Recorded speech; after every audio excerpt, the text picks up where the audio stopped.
Edgar Cayce, false alarms, and the hope that survives every Tuesday. God bless. The wizard sat in the quiet cabin of his sailboat after completing a Coast Guard auxiliary training course over Zoom. The navigation charts were neatly folded, the laptop cooling quietly, and the winter air outside remained crisp and still. He felt satisfied. It had been a practical day. Maritime safety. Navigation rules. Emergency procedures. Real-world knowledge. But after the class ended, as often happens with the wizard, he wandered into deeper waters, not on the sea, but in thought. He played a video discussing Edgar Cayce, the sleeping prophet. And suddenly the atmosphere changed from navigation charts to cosmic charts. The sleeping prophet returns. The wizard had known about Edgar Cayce since the 1970s. He remembered gatherings. Small circles of seekers. People studying healing. Energy work. Meditation. Prayer. He remembered learning subtle healing techniques from one of those visitors, gentle people with sincere hearts. Those days had felt hopeful. Exploratory. Not frantic. Not sensational. Just honest searching. The wizard smiled. We weren't trying to predict the end of the world. We were trying to heal it. Cayce and the year 2026. The video spoke of Cayce's predictions. A turning point around 2026. Global changes. Spiritual awakening. Technological transformation. Confusion. Disclosure. Division. Possibly a figure with hair like gold, dividing a powerful nation. The wizard chuckled. Prophets never make things simple. The wizard's rule about prophecy. The wizard reached for his notebook. On one page he had written a rule years ago. Wizard rule number 4. Every prophecy is partly symbolic. Prophecies rarely describe events directly. They describe patterns. Archetypes. Cycles. Warnings. Possibilities. Not certainties. The Tuesday apocalypse joke. The wizard laughed quietly. He had a favorite joke.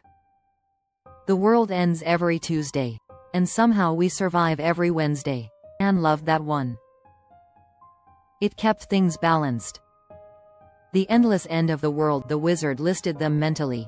Year 1000, 1666, 1844, 1914, 1939, 2000, 2012, 2020, 2024, 2025, and now.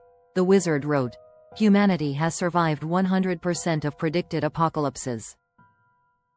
Prophets and false prophets. The wizard thought carefully. Prophets existed. But so did misunderstandings. And exaggerations. And fear merchants. True prophets usually. Calm, compassionate, humble, grounded. They encourage. Love, responsibility, healing, wisdom. False prophets usually. Urgent, fearful, dramatic, absolute. They encourage. Panic, division, dependency. The wizard concluded. Truth brings peace. Fear brings confusion. Cayce's real message. The wizard suspected that Cayce's true message was simpler than modern interpretations. Not politics. Not personalities. But transformation. Humanity learning responsibility. Learning cooperation. Learning balance. Learning love. The information storm. The wizard reflected on the last few weeks. Snowstorms outside. Information storms inside. Every day brought new claims. Disclosure imminent. Financial reset coming. Political collapse. Secret technologies. Alien contact. Prophecies fulfilled. New golden age beginning. Lyra had once described it perfectly. Signal-to-noise ratio declining.